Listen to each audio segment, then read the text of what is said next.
Hey everyone, this is Ultra Runner. Welcome back to the channel. Today I just want to kind of take a quick look at the different lines we have currently from Hasbro on the Transformers, and just wanted to see what you guys' thoughts were on how you do your collecting. I know everyone collects differently, and so like for me, I have a few that I'm collecting, from other lines like Legacy 90 and stuff like that, for Cybertron. And then I also have the ones I'm collecting completely like SS86. But I know a lot of people aren't collecting SS86 as a whole. I've just got one charger in. I didn't do a review because honestly, there's way better out there. That's not my forte. I did just get Hound. He just came in from Target literally yesterday. Not going to do a review on him because everybody knows who that is. It's just a 5-pack. But, what I really wanted to kind of just talk to you guys about is like, are you collecting, if you're collecting G1 at all, are you collecting G1 as a whole? Or are you just picking and choosing, the figures that you actually, or the version that you like the best?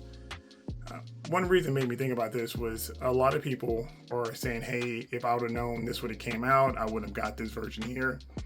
Or, if I knew this was going to happen, I wouldn't have gotten this version there. And, does that change how you collect? If you found out, a year ago that the Seeker was being redone, would you have bought the original Seekers?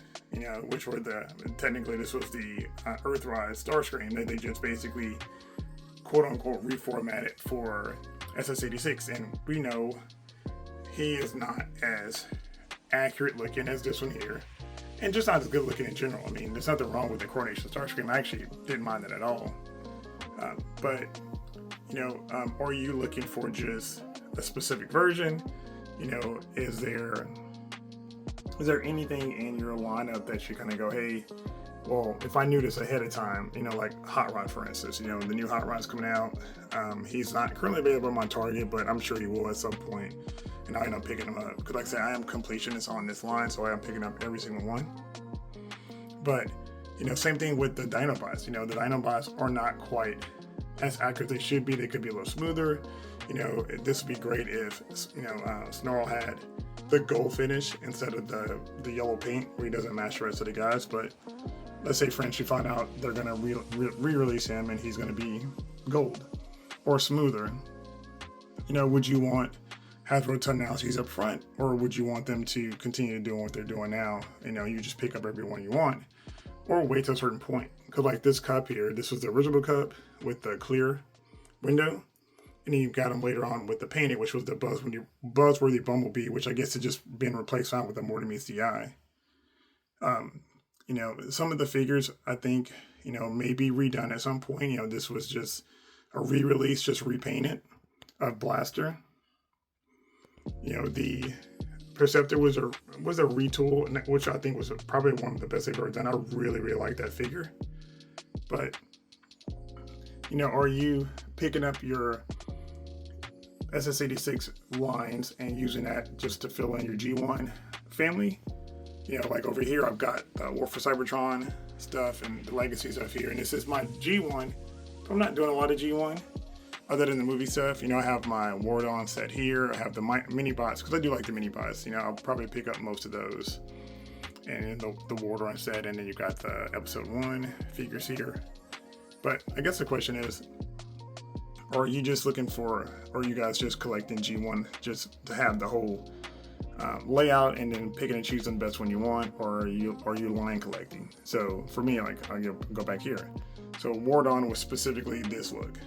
So I had to get those particular figures, the 2-pack here, the 2-pack here, and then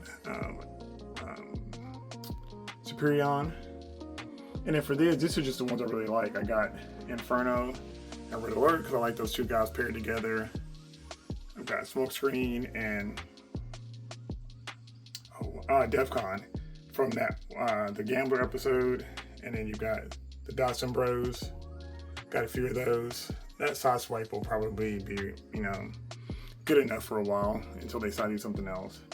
But like for the repaints, we know that this Prowl damaged version, they're going to get a clean version at some point. Now, did any of you guys pick this one up because you just had to have a prowl right now, or are you like waiting for a prowl? You know, same thing with the Ironhide. You know, we've got a damaged Ironhide, we've got the one with the clear plastic, and I'm sure they're probably going to release a more MCI version that has the painted.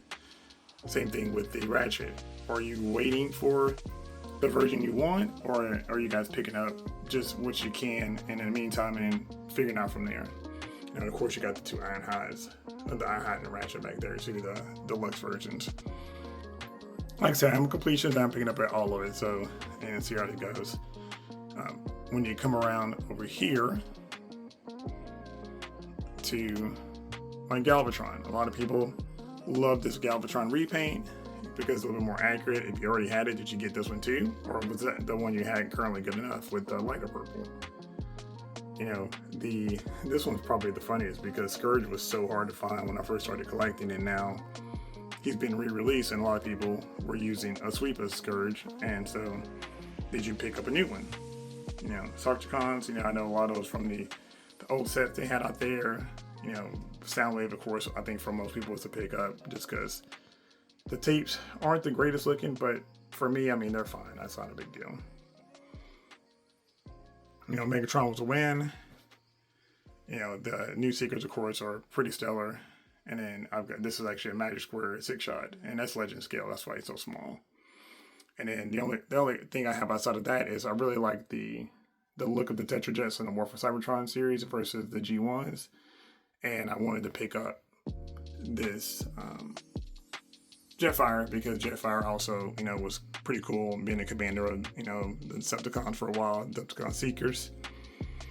But yeah, just want to know if, you know, how you guys are picking and choosing this line with a lot of the changes and some of the new announcements, like there might be an SS84, you know, line, you know, which could be sacrificing some of what we're getting right now with some of the new molds. I mean, maybe or maybe not, we really don't know, you know, that's just some of the speculation. But for me, you know, I'm not too terribly worried about it. If a better version comes along, I know a lot of times we'll just sell it off or give it away, donate it, whatever. But just wanted to see what you guys think. Let me know below. Thanks a lot. Later.